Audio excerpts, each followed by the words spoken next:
Puede tomar su asiento, amado hermano.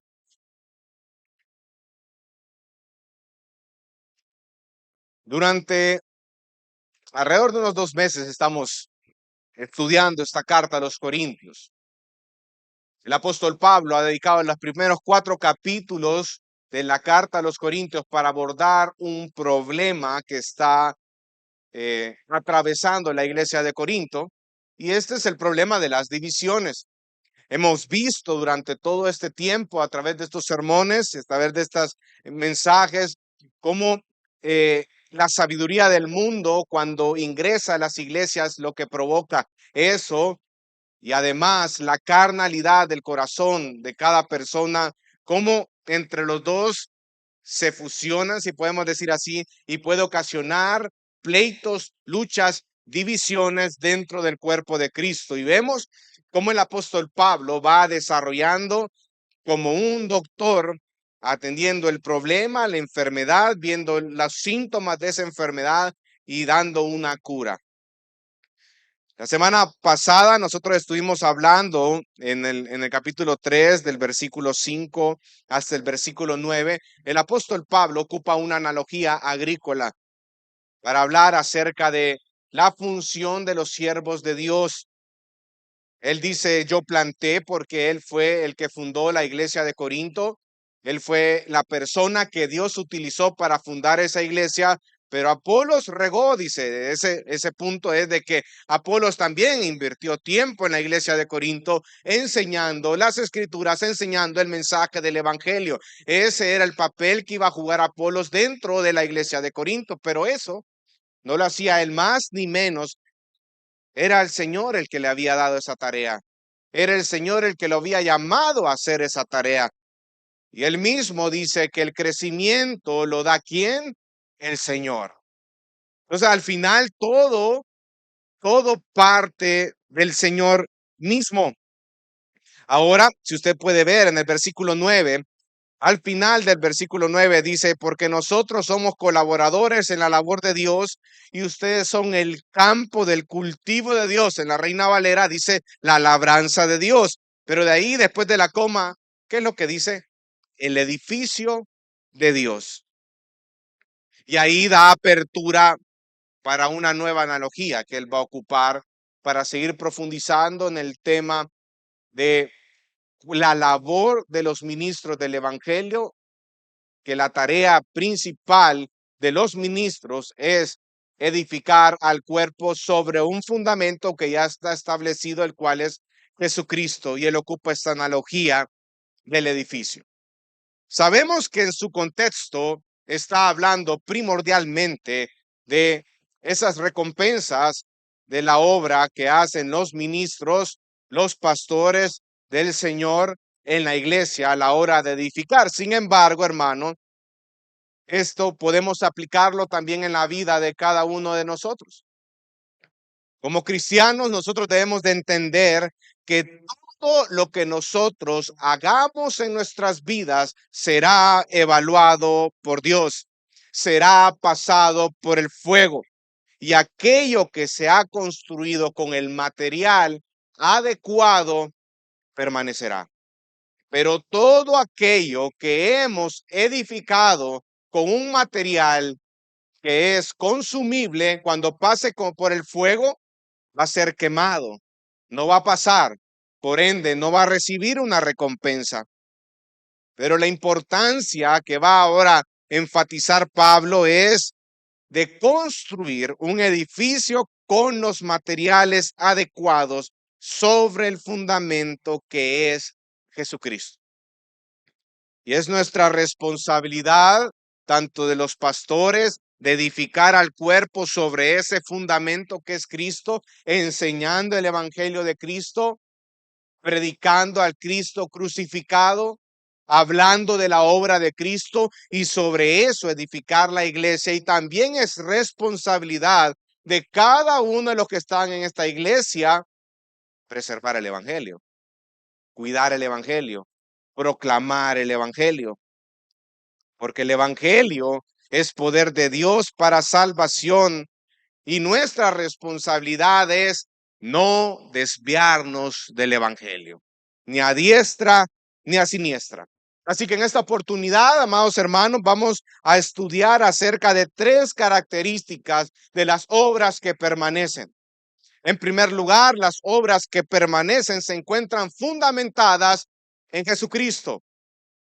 Eso lo podemos ver nosotros, versículos 10 y 11. En segundo lugar, las obras que permanecen son construidas con materiales de buena calidad. Versículos 12 y 13. Y las obras, en tercer lugar, la tercera característica, las obras que permanecen recibirán una recompensa. Versículo 14 y 15. Entonces, amados hermanos, al final del versículo 9 entra a una analogía del edificio. Nosotros, la iglesia, somos el edificio de Dios. Y sigue dando una respuesta acerca de la solución al problema que está enfrentando la iglesia de Corinto, que son las divisiones. Todos los que estamos edificando la iglesia del Señor, todo lo que hagamos será probado por Dios mismo. ¿Saben por qué? Porque solo Dios sabe los verdaderos motivantes de por qué hacemos lo que hacemos. Nosotros somos perfectos en poder ocultar los verdaderos motivantes por lo cual estamos acá. Pero solo Dios escudriña los corazones y sabe lo que hay en nuestra mente. Dios sabe cuando yo me paro dentro del púlpito y estoy llevándome la gloria yo. Dios sabe cuando yo estoy haciendo una obra para Él, pero con un corazón lleno de amargura, lleno de odio, lleno de vanagloria, lleno de jactancia, lleno de arrogancia, lleno de orgullo. Dios conoce los verdaderos motivantes y nosotros somos pecadores, amados hermanos.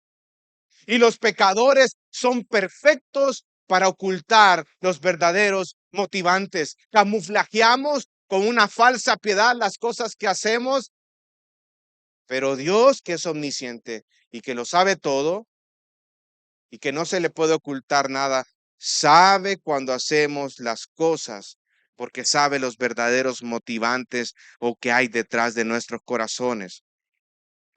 ¿Cuál era el problema de la iglesia de Corinto? La iglesia de Corinto ya estaba un fundamento puesto. El fundamento lo había puesto Pablo. Lo vamos a ver en unos minutitos. Porque ese fundamento que había puesto Pablo era Jesucristo, el evangelio de Cristo. Pero entonces, cuando Pablo durante 18 meses estuvo instruyendo, enseñando a la iglesia de Corinto, él partió. Luego vinieron otros como Apolos, como Cefas. Pero los líderes que estaba en ese momento dentro de la iglesia de Corinto, estaban edificando sobre un fundamento que es Cristo, pero estaban edificando de una manera no sabia. ¿Por qué no es sabia? Porque estaba ocupando la sabiduría del mundo. Y usted puede ver cómo el apóstol Pablo está diciendo, porque ellos lo que querían hacer es lo mismo que habían visto en esa cultura. Si en esa cultura los griegos helenística le daban una gran importancia al orador, que era una persona elocuente, y las personas iban detrás del orador. Esos hermanos querían practicar las mismas costumbres de esa cultura pagana dentro de la iglesia. Había mundanalidad. Por eso es que el apóstol Pablo, él en el capítulo 1, versículo 18, dice que la palabra de la cruz es necedad para los que se pierden, pero para nosotros los salvos es poder de Dios. Porque los judíos, ellos esperan señales. Los griegos van tras la sabiduría. Pero bien, y él concluye en ese mismo capítulo que Cristo es la sabiduría de Dios y es el poder de Dios. Entonces el punto acá es que los líderes de la iglesia de Corinto estaban edificando con la sabiduría mundana, y eso agréguele de que había mucha carnalidad en el corazón de ellos.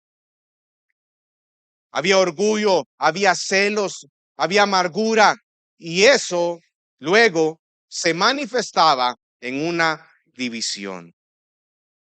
Entonces, amados hermanos, ese era el contexto del cual estaba acá.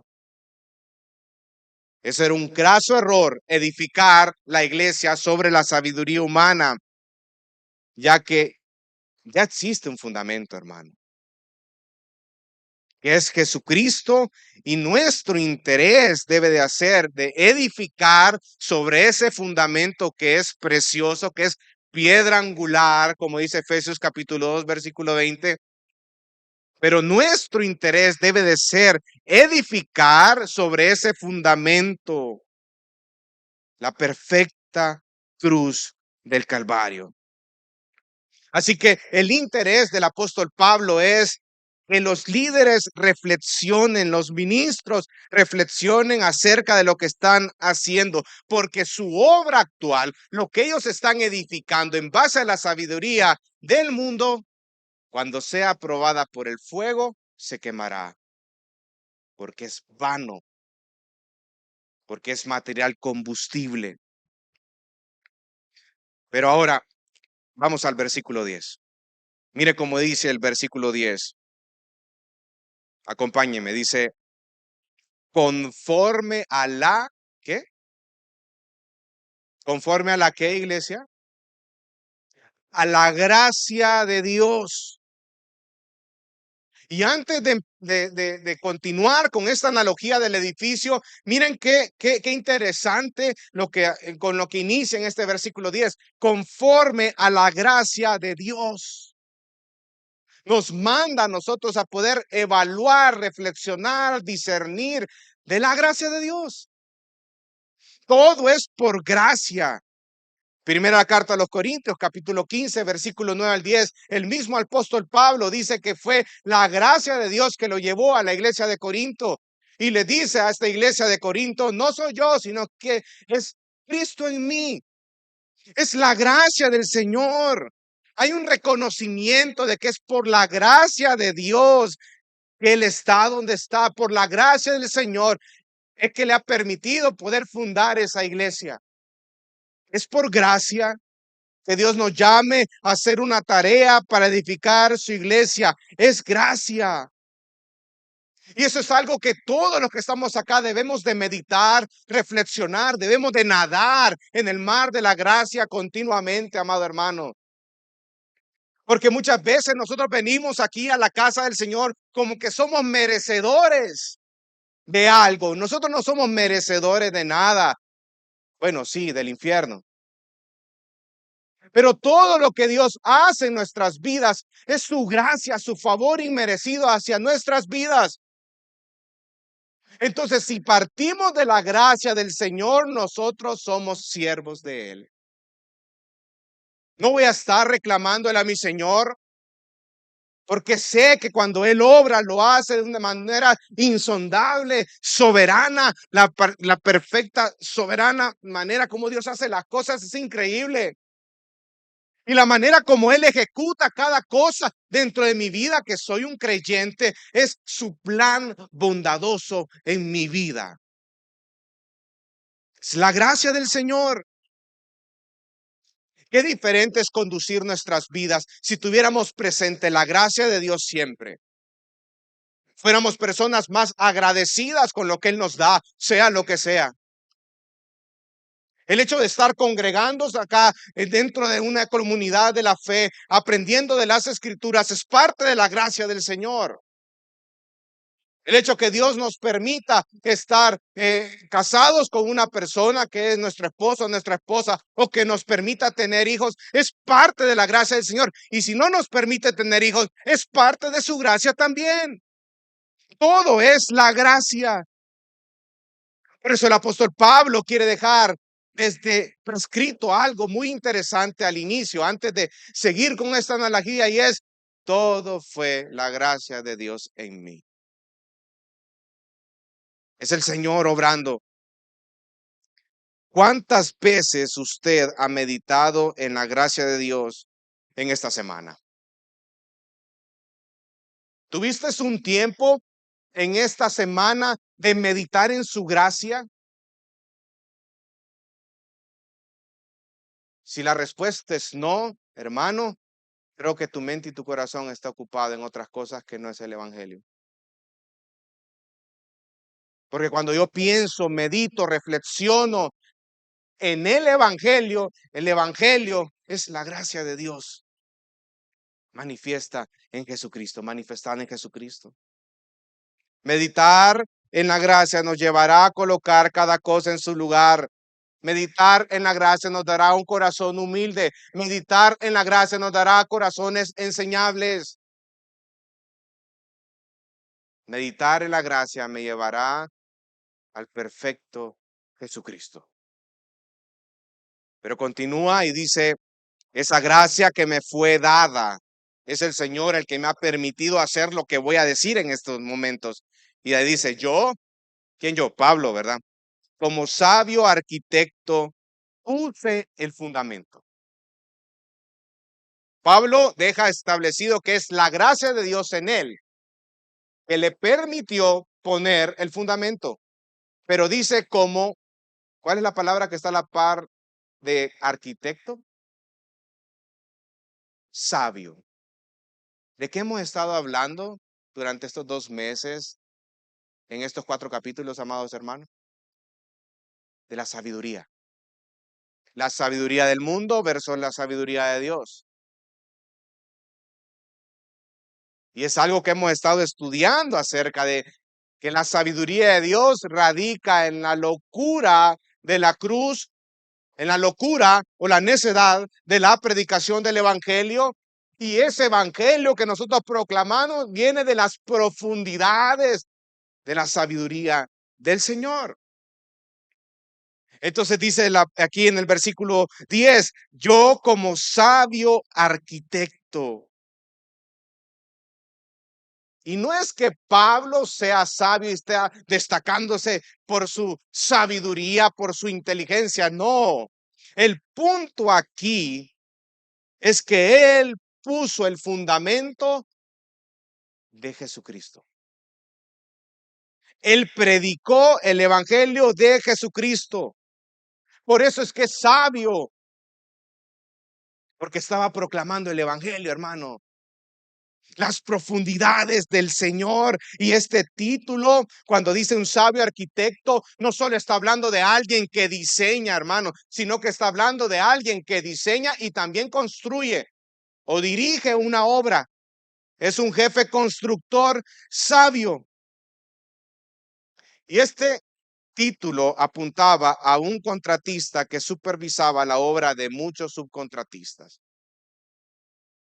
Él es el que había diseñado, Pablo había realizado los planos para colocar los cimientos del edificio. Pero él no solamente había hecho eso, había trazado eso, sino también él estaba supervisando cómo se estaba construyendo ese edificio.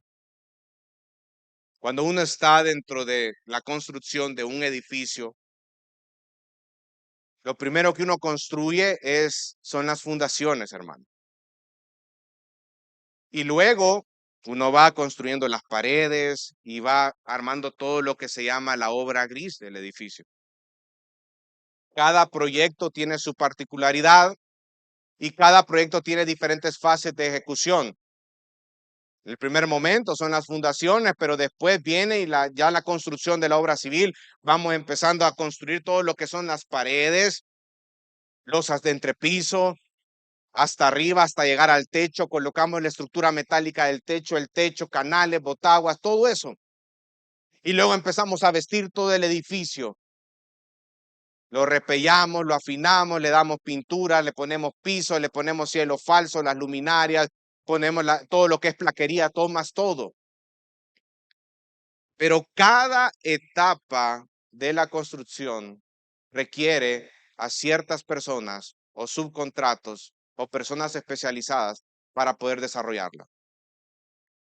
Entonces viene aquí el apóstol Pablo y lo que dice, yo como sabio arquitecto, es decir, que él había realizado los planos para colocar los cimientos, porque a él Dios lo había utilizado para ir a Corinto a poder fundar una iglesia ahí, por la gracia del Señor.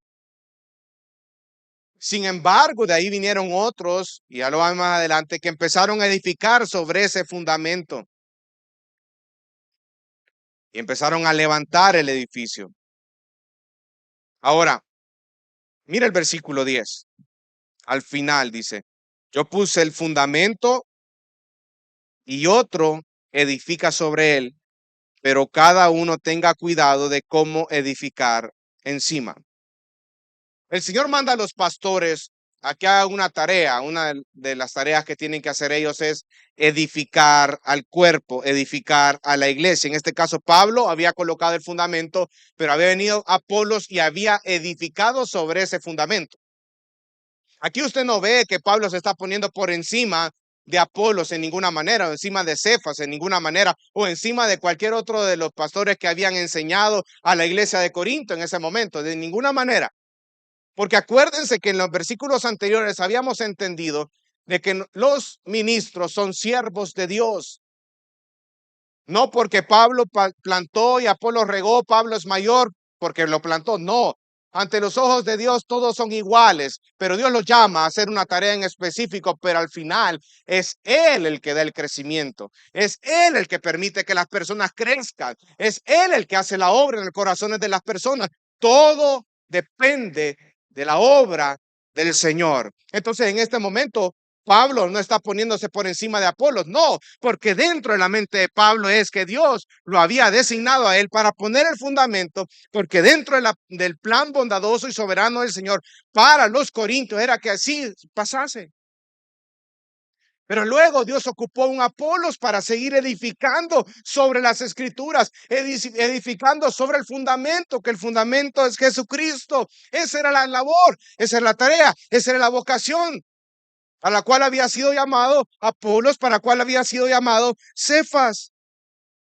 Y Pablo está dirigiendo nuevamente los lentes al problema de las divisiones. Aquellas personas que iban tras él mismo o tras Apolo, le está diciendo, no es así la cosa, hermano. El hecho que yo haya puesto el fundamento no quiere decir que yo sea más importante que Apolos. Es la gracia del Señor en mí. Si Dios no hubiera permitido que yo hubiera llegado, yo no hubiera hecho nada, hermano. Nosotros no somos nada. Por eso está atacando nuevamente a esos líderes que iban tras otras filosofías mundanas. Y les está diciendo, no, eso está dividiendo al cuerpo de Cristo. La meta principal del ministro es edificar espiritualmente a la iglesia del Señor, a la esposa del Señor, al cuerpo de Cristo. Edificar, equipar a la congregación. ¿En base a qué, hermano? ¿En base a mi filosofía? ¿En base a mi pensamiento? No, hermano, porque si yo hago eso, si yo estoy edificando en base a mi filosofía humana o en base a mi pensamiento vano, cuando pase por el fuego, esa obra se va a quemar. Entonces, todo debe de ser en base al evangelio. Volvamos al versículo 10, dice, pero cada uno tenga cuidado de cómo edifica encima. Esta es una confrontación directa a todos aquellos que están edificando con la sabiduría del mundo a manera de advertencia de las consecuencias de seguir en ese camino. Tengan cuidado de cómo o qué es lo que edifican sobre el fundamento. Cuidado, cuidado. Y creo que esto lo podemos aplicar también para los creyentes.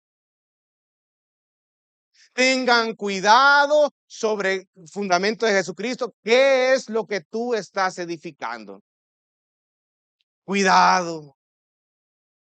Lo repito, no, cuidado. Esta es una advertencia a que cuando nosotros estemos edificando, los ministros o los creyentes estemos edificando sobre el cuerpo, lo hagamos con la conciencia correcta sobre el fundamento que es Jesucristo, para la gloria del Señor.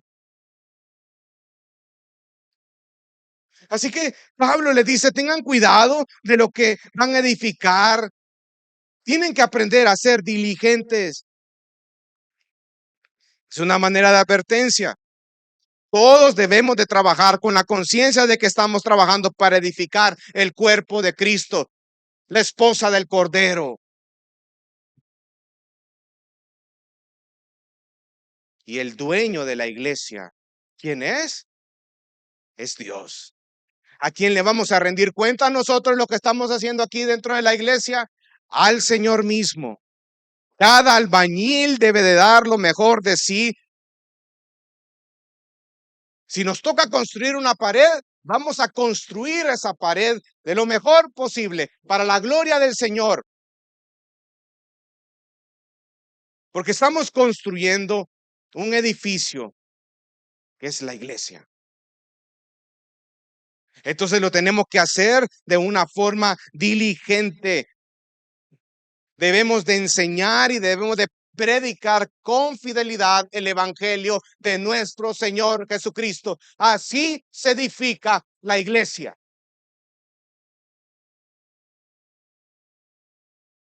Predicando y enseñando el evangelio de Jesucristo. ¿Se recuerdan anteriormente? La iglesia de Corinto veía eso como leche. El evangelio para ellos era algo, los neófitos lo deben entender, pero nosotros queremos más y queremos más. Por eso es que Pablo les dice, no, hermanos, eso que ustedes consideran como algo de leche es algo tan importante porque todos debemos de profundizar en lo que es el evangelio. Las buenas nuevas de salvación, la obra de Cristo, que Cristo murió en una cruz del Calvario para darnos salvación a nosotros. No es algo solo para los nuevos en la fe, es algo que todos, el nuevo, el que va más o menos y el que es maduro en la fe, debe entender a profundidad lo que significa el evangelio de Jesucristo. No solo entenderlo, sino enseñarlo y proclamarlo. Sobre ese fundamento debemos de ser fieles al evangelio de Jesucristo. Porque nadie, dice el versículo 11, volvamos al versículo 11, dice, pues nadie puede poner otro fundamento que el que ya está puesto, el cual es ¿quién? Jesucristo. Fundamento glorioso, edificio glorioso. La diligencia en la edificación es por el carácter del fundamento. Cuando yo estoy o tengo presente de que el fundamento de la iglesia es Cristo, eso me debe de mover a mí a ser más diligente en lo que yo hago. Para Cristo es tan importante la iglesia, amado hermano, y lo acabamos de cantar, que Él derramó su propia vida en la cruz del Calvario para poder salvar a su esposa. Para Cristo la iglesia es tan importante que Él dio su vida por ella.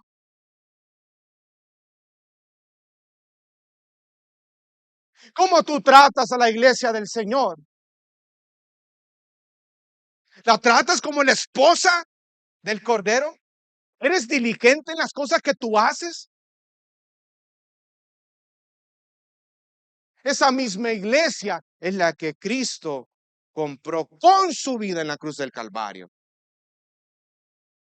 Eso nos debe de mover a ser diligentes en las cosas que hacemos. Es por el carácter del fundamento. El carácter del fundamento es Jesucristo, nuestro parámetro, nuestro modelo a seguir. Cristo es todo para nosotros.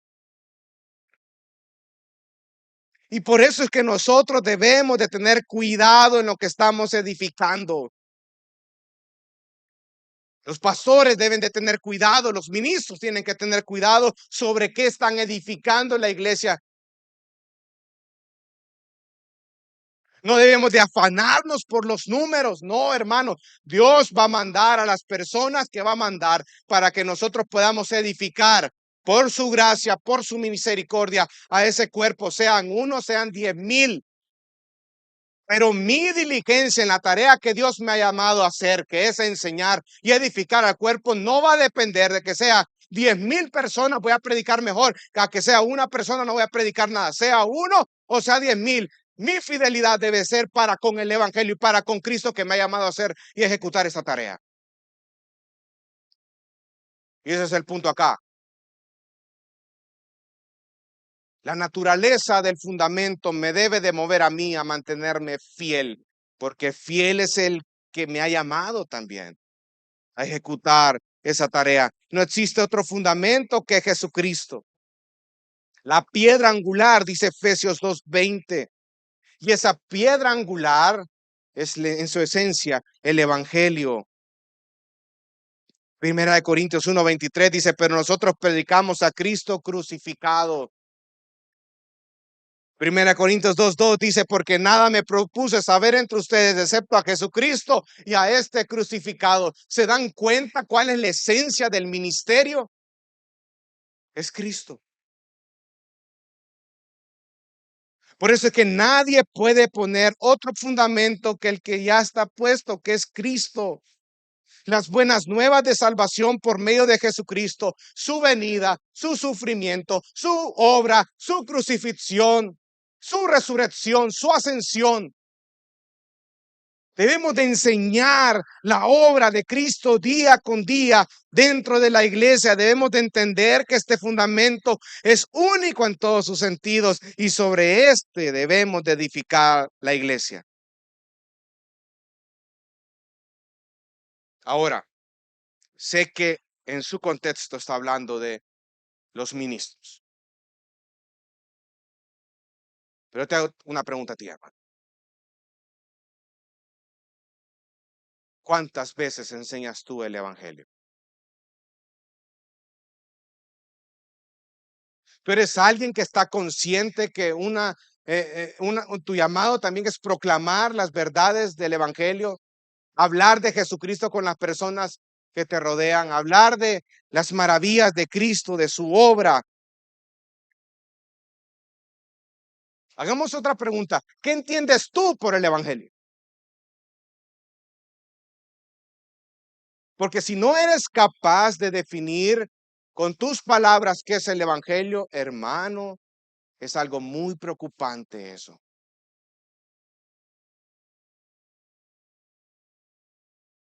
Son buenas nuevas de salvación el evangelio.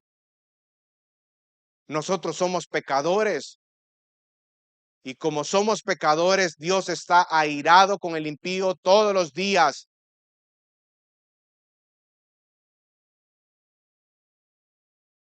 El pecado con la santidad no engranan, sino es a través de la obra de Cristo. Entonces nosotros somos pecadores, nosotros estamos atestados de maldad, estamos muertos en nuestros delitos y pecados, pero vino Cristo y en lugar de mí, Él murió en la cruz del Calvario y ahora da redención, salvación, vida eterna a todos aquellos que creen en Él. El Evangelio. Por eso usted tiene que reflexionar día con día acerca de lo que es el Evangelio, porque ese es el fundamento sobre el cual se debe de construir el edificio. Segunda característica de una obra que permanece es que son obras que son construidas con materiales de buena calidad. Mira el versículo 12. Acompáñenme al versículo 12 del capítulo 3. Dice el Señor en su palabra, ahora bien, si sobre este fundamento alguien edifica con oro, plata, piedras preciosas, madera, heno y paja, la obra de cada uno se hará evidente. Dejémoslo ahí. La calidad de los materiales del edificio corresponde al fundamento. Cuando dice oro, plata, piedras preciosas, son materiales que cuando pasan por el fuego permanecen. ¿No es cierto? Pero la madera, el heno y la paja, cuando pasan por el fuego, ¿permanece, iglesia? No. ¿Usted alguna vez le ha dado fuego a alguna paja o alguna madera? Con fuego eso no va a permanecer, sino que es vano, se es consumido. Entonces, la pregunta acá es, ¿con qué tipo de material se está construyendo nuestra iglesia? Recuerden que el oro, plata y piedras preciosas va de acuerdo a la naturaleza del fundamento. Cuando la iglesia es construida en base al evangelio, entonces es eso. Pero sabiduría de Dios. Pero cuando la iglesia es construida por la sabiduría del mundo, entonces son cosas como la madera, el heno y la paja, que cuando pasa por el fuego se va a quemar. Es como que usted, hermano, vaya a contratar a alguien para que le vaya a construir una casa. Ya hay planos específicos, ya está la fundación de su casa. Pero viene usted y usted se da cuenta que el ingeniero que usted ha contratado, ahí aparecía en los planos que iba a hacer pared de bloque de 15 y le empezó a meter barro. Y la señora se da cuenta, ¿va? Y le preguntan al arquitecto, ¿y por qué estás construyendo sobre esto? ¿Por qué le estás metiendo paja acá? Cuando dice que debe de ser con bloque, cuando dice que debe ser con oro, cuando debe de ser con piedras preciosas o con plata, ¿por qué me pones algo que no, a la larga no va a ser algo duradero? Y eso es lo que está diciendo acá, que cuando nosotros fundamentamos en la sabiduría de Dios, el evangelio mismo es oro, plata, piedras preciosas, pero cuando lo hacemos en base a la sabiduría del mundo, a filosofías humanas, que era lo que pasaba en la iglesia de Corinto, esa obra, cuando pase por el fuego, se va a quemar, va a ser consumida y lo vamos a ver más adelante. Y el propósito de esta lista, hermano, que dicho sea de paso, hay una escala que va desde el objeto de mayor valor, el oro, hasta el menor valor, que es la paja. Pero el propósito de esta lista es saber que hay materiales que son resistentes al fuego, mientras que hay otros materiales que son consumidos por el fuego, se queman y no permanecen. ¿Sobre qué estamos edificando la iglesia? ¿Sobre el fundamento que es Jesucristo y este crucificado? Porque el edificio debe de reflejar el carácter del fundamento, el edificio debe de reflejar el carácter de Jesucristo, la iglesia debe de reflejar el carácter de Cristo. Una iglesia que está fundamentada sobre el evangelio va a reflejar el carácter de su dueño, Jesucristo y este crucificado. Por otra parte, la madera, el heno, la paja son aquellos que han edificado de acuerdo a la sabiduría humana, métodos humanos y todas sus formas,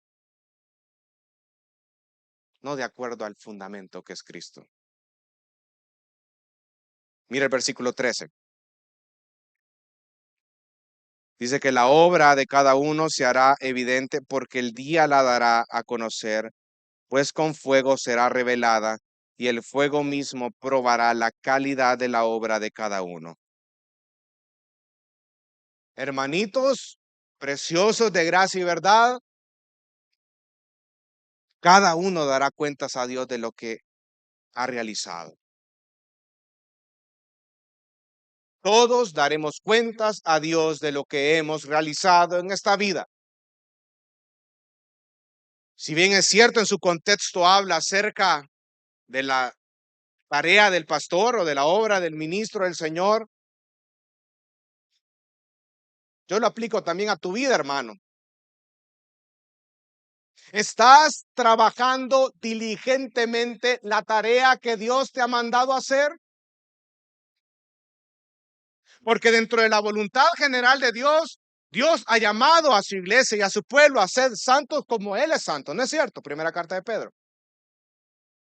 Sin embargo, de esa voluntad general hay una voluntad específica. Algunos nos ha llamado a ser esposos, otros han sido llamadas de las mujeres a ser esposas, otras mujeres han sido llamadas a ser mamás, otros hemos sido llamados a ser pastores, otros a ser misioneros.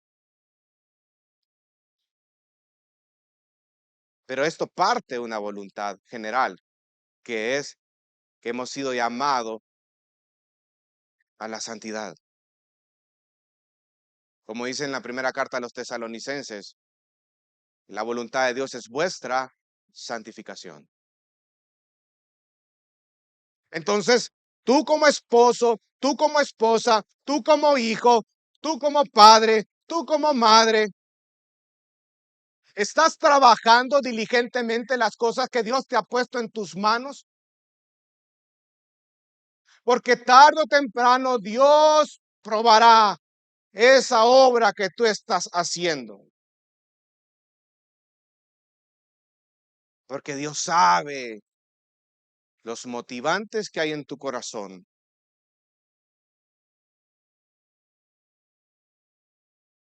Dios sabe cuando castigas a tus hijos con ira y no en amor. Dios sabe qué es lo que te motiva a ser obediente y que no. Dios sabe cuando manipulas las cosas a tu forma de ver para que se den las cosas como tú quieras.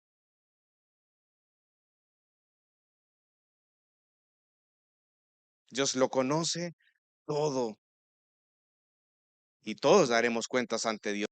Los pastores daremos cuentas ante Dios de lo que hemos hecho con lo que Él nos ha puesto en nuestras manos. Los ministros vamos a dar cuentas ante el Señor de si hemos edificado sobre el fundamento que es Cristo, hemos estructurado la iglesia en base al Evangelio, en base a nuestras filosofías. Dios lo sabe, hermano, porque la prueba dará a conocer la calidad del material que se ha utilizado para construir el edificio.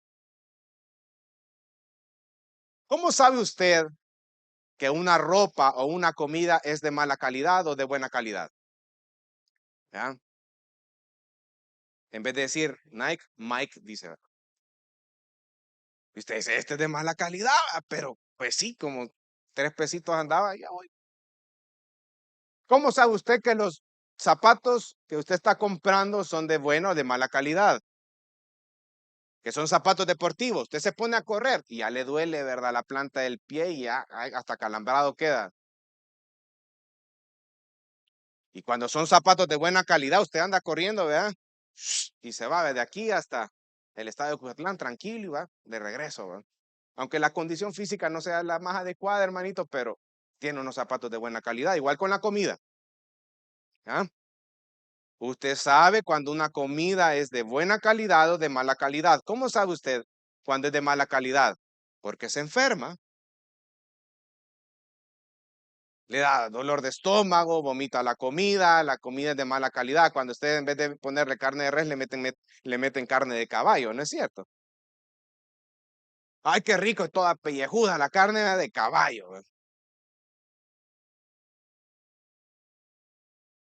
Pero uno sabe cuando una cosa es de buena o de mala calidad. Usted sabe cuando va a ese lugar chino a comprar cosas, ¿verdad? ¿Cómo le van a salir las cosas, hermano? Usted conoce. Ahora, hermano, eso es lo que va a pasar con el fuego. El fuego lo que va a dar a conocer es la calidad sobre el cual, o la calidad del material que nosotros hemos ocupado para edificar la iglesia. Habrá un momento donde se verá claramente cómo es realmente esa obra. Será expuesta a la luz y se verá desde la perspectiva divina. En esta vida, un hombre puede ocultar los verdaderos motivantes detrás de esa obra, pero bajo el Señor o bajo el escrutinio del Señor, nadie se va a salvar, porque todo, tarde o temprano, lo oculto saldrá a luz. Los motivantes. ¿Qué es lo que te motiva cada vez que vienes un domingo aquí a escuchar la palabra del Señor?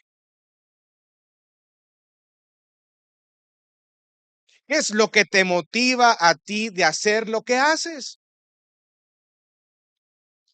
en el día a día? ¿Tú haces las cosas como que son para el Señor o no? ¿Lo haces para su propia gloria, la gloria de Dios, o para tu propia gloria? ¿Qué es lo que te motiva a ti a hacer las cosas que tú haces? Y ese es el punto aquí, hermano. Dios conoce tu corazón y las verdaderas motivaciones detrás de cada obra, tuya y mía. Sé que está hablando acerca de los ministros, pero también esto lo podemos aplicar a todos los que estamos acá. Dios lo conoce todo, hermano. Usted no va a estar delante del Señor y va a tratar de ocultar y ponerle en palabras bonitas lo que tú has hecho por Él, entre comillas. Dios conoce todo. Dios conoce lo que hay en tu corazón y lo que hay en tu mente. Dios conoce cuando tú has hecho una obra para jactarte de ti, para que la gente te vea por tu orgullo, cuando tú estás tratando de manipular las cosas para tu propia conveniencia. Dios lo conoce todo. Entonces, si yo sé que el Dios el cual yo adoro, el Dios al cual yo honro, al que yo sigo y al que yo le soy obediente, es una persona que es omnisciente y lo conoce todo y es todopoderoso y es soberano y es el Rey de Reyes y Señor de Señores, eso me debe de mover a mí a ser transparente en las cosas que hago para Él, a ser sinceros, a no actuar en hipocresía, en orgullo, en vanagloria, sino hacer las cosas para glorificarle a Él, hermano. El fuego no va a purificar al obrero, sino que va a juzgar el producto de su trabajo. Es para ver la calidad del material que se ha ocupado para edificar. Y al final, después del fuego, va a determinar si ese material prevalece, oro, plata, piedras preciosas, entonces hay una recompensa. Pero si cuando pasa por el fuego, madera, heno, paja, se quema, no habrá recompensa, será consumido y habrá una pérdida. Da un resultado. Las recompensas se dan en base a la obediencia, a la fidelidad al Evangelio de Cristo y se logra cuando existe un corazón humilde y un corazón en gratitud. Y ahora vamos a la tercera característica de las obras que permanecen, es que las obras que permanecen recibirán recompensa. Vamos a estudiar el versículo 14 y 15. Y luego de haber pasado por la prueba del fuego, existirán los resultados, hermano. O permanece esa obra o será consumido por el fuego. En el primer caso, esa obra va a recibir recompensa. En el segundo caso, habrá pérdida. Pero me gustaría empezar en el versículo 15. Mira lo que dice el versículo 15. Si la obra de alguien es consumida por el fuego, sufrirá pérdida.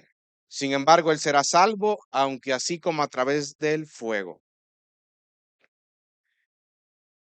En el contexto, los corintios estaban edificando en la iglesia en base a la sabiduría del mundo y eso estaba ocasionando divisiones dentro de la iglesia, estaba perjudicando, estaba destruyendo la vida de la iglesia. Cuando construimos con material de mala calidad, el resultado es una pérdida, hermano. Es que habrá pérdida. Es que va a ser algo vano, algo que no va a ser útil. Cuando construimos en base a filosofías humanas o del mundo, el resultado es el mismo. Va a ser consumida esa obra. Esa obra no va a pasar por el fuego, pero no va a prevalecer. Va a ser quemada, va a ser consumida. Y Pablo lo que quiere es que los corintios, los líderes de Corintios, le está diciendo, despierten. En otra palabra, aviven. No sigan en ese camino, dejen de andar ese camino. La sabiduría del mundo solo va a provocar obras vanas que van a ser quemadas, que no van a tener recompensa. ¿Alguna vez usted ha trabajado en vano o ha hecho algo en vano? ¿Le ha pasado alguna vez que un día se levanta tarde y tiene que presentarse a trabajar y se va en bus y hace el baño rapidito de 2 minutos? No sé cómo se baña una persona en 2 minutos, pero usted lo hace en 2 minutos. Va comiendo y va corriendo, comiendo y corriendo. Y ahí ve que está el bus, vea, 44, 30B, la 30, cualquier bus que usted agarra, la 7, la 4T, 7 Ciudad Delgado. Y va corriendo, ahí está la parada y está el bus, y usted va corriendo y sudando y todo, y ahí va corriendo y cabalito cuando está al punto de llegar, como que lo ve el conductor del bus de reojo, híjole, este va tarde, voy a presionar el acelerador. Y se va. Y usted por dentro, este busero, que le costaba esperar 3 segundos y usted sintió en ese momento que eso era algo vano lo que usted hizo, porque no logró el objetivo, que era subirse al bus y va a llegar más tarde al trabajo. Esas son las obras vanas.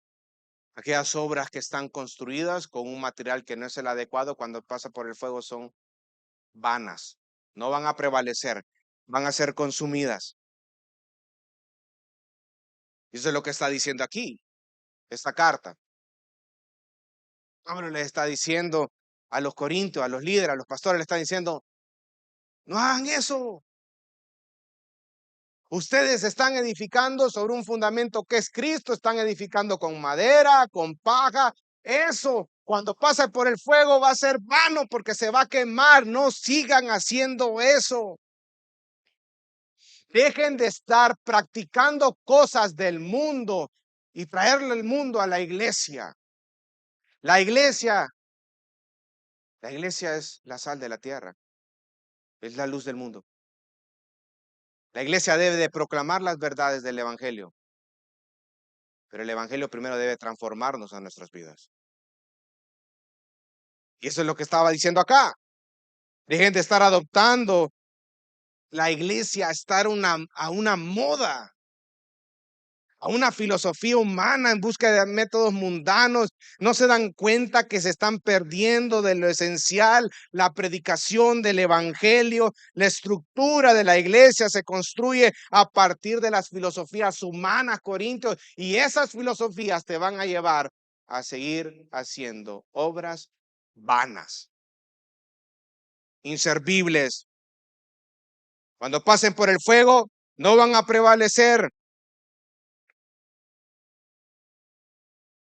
porque va a haber un juicio de Dios sobre estas construcciones y se consumirán, porque ese material es humano, basado en el hombre, en pensamientos del hombre, se consumirán porque es perecedero, consumible, sin ningún contenido.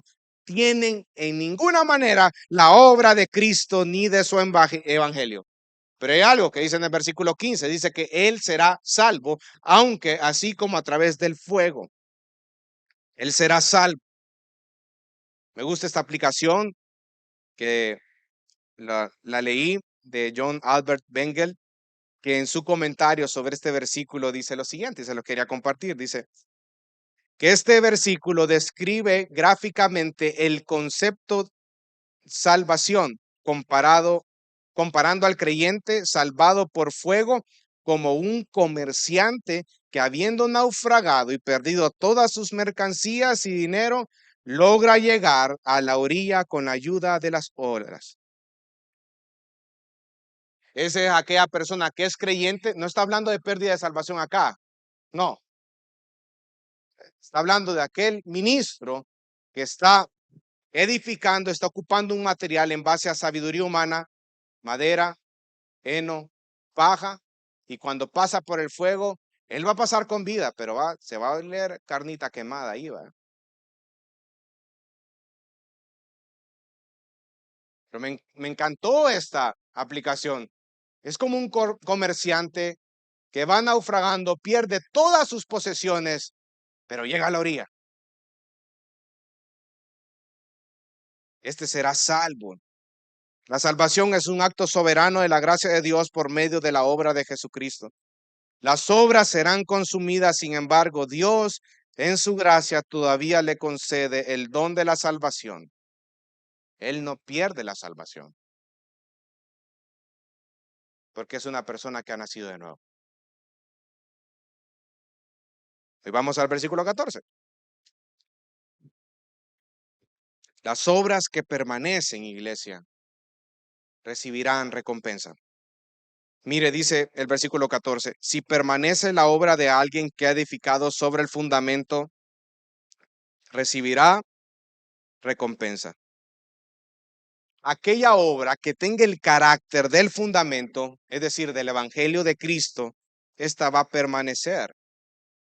Y cuando pase por el fuego, va a permanecer y va a recibir una recompensa. Incluso, hermano, cuando hablamos de recompensa, la recompensa también es por la gracia del Señor. Porque nosotros estamos trabajando fielmente, pero ¿por qué podemos nosotros ser obedientes y ser fieles a lo que Dios nos ha llamado? Por la obra de Cristo en mí. Si hay una responsabilidad humana, claro está, pero es la obra de Cristo. Nosotros no fuéramos obedientes si no hubiéramos nacido de nuevo, hermano.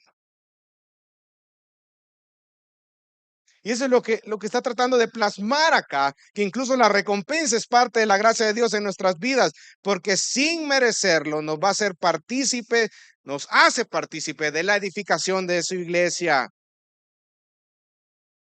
Pero nosotros debemos de perseverar y perseveramos porque somos preservados o guardados por Dios, como dice primera carta de Pedro, hasta el final. El obrero fiel que edifica la iglesia sobre el fundamento que es Jesucristo usa materiales de buena calidad y es diligente en el trabajo que Dios le ha depositado en sus manos. Los materiales de buena calidad es por el carácter del fundamento, ¿no? Es decir, esta persona, este siervo bueno y siervo fiel, está edificando sobre el fundamento que es Cristo y todo gira en torno al Evangelio y a Cristo mismo en la iglesia. Es fiel, trabaja en Cristo, trabaja por Cristo y para la gloria de Cristo. Ese obrero va a recibir la recompensa de parte del Señor. Y ojo, es el Señor el que coronará el esfuerzo de cada uno de esos ministros que día con día están enseñando la palabra del Señor, está enseñando diligentemente a la iglesia, a su iglesia, edificando, equipando a la congregación en base al Evangelio. Pero también el creyente recibirá recompensa, porque el que va a dar esa recompensa, hermano, el que va a coronar el esfuerzo es Dios mismo y lo hará cuando lo hagas para su gloria y los motivos son los correctos. Dios lo sabe cuando tú estás haciendo las cosas para la gloria de Él. Entonces, amados hermanos, hemos aprendido en esta mañana que las obras que permanecen son aquellas cuyo fundamento es el Evangelio de Jesucristo, reconociendo que todo es por su gracia.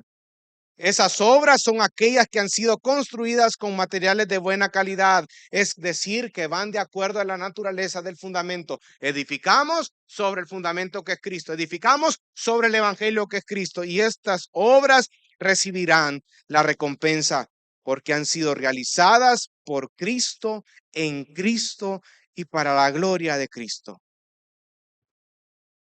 Al final, hermanos, vamos a Apocalipsis capítulo 4.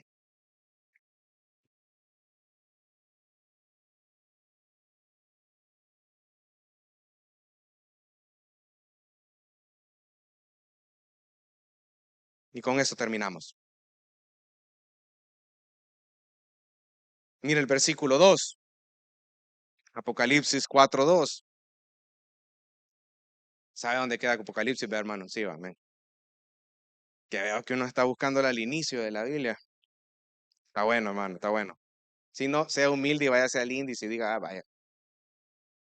Mire lo que dice el versículo 2. Al instante estaba yo en el espíritu y vi un trono colocado en el cielo y a uno sentado en el trono. El que estaba sentado era de aspecto semejante a una piedra de jaspe y de sardio. Y alrededor del trono había un arco iris, dice, de aspecto semejante a la esmeralda. Y alrededor del trono habían 24 tronos, y sentados en los tronos 24 ancianos vestidos de ropas blancas con coronas de oro de la cabeza. Mira el versículo 7.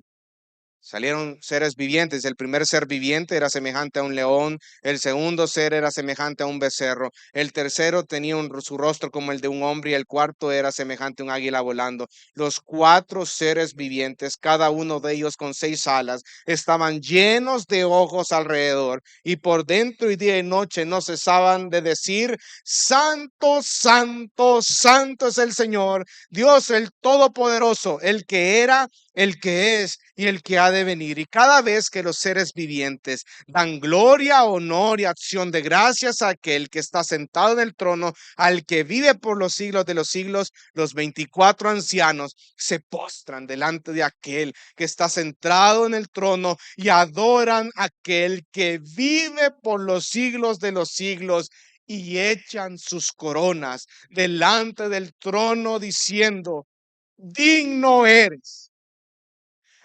digno eres, digno eres, Señor y Dios nuestro, de recibir la gloria y el honor y el poder, porque tú creaste todas las cosas y por tu voluntad existen y fueron creadas.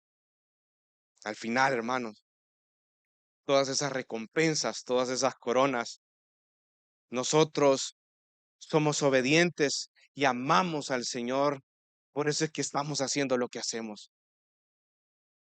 Pero todas esas coronas al final serán arrojadas al Cordero de Dios, al Rey de Reyes y Señor de Señores, porque solo Él es digno de recibir la gloria y el honor. Amados hermanos, edifiquemos la iglesia con obras que cuando pasen por el fuego permanezcan. Vamos a orar.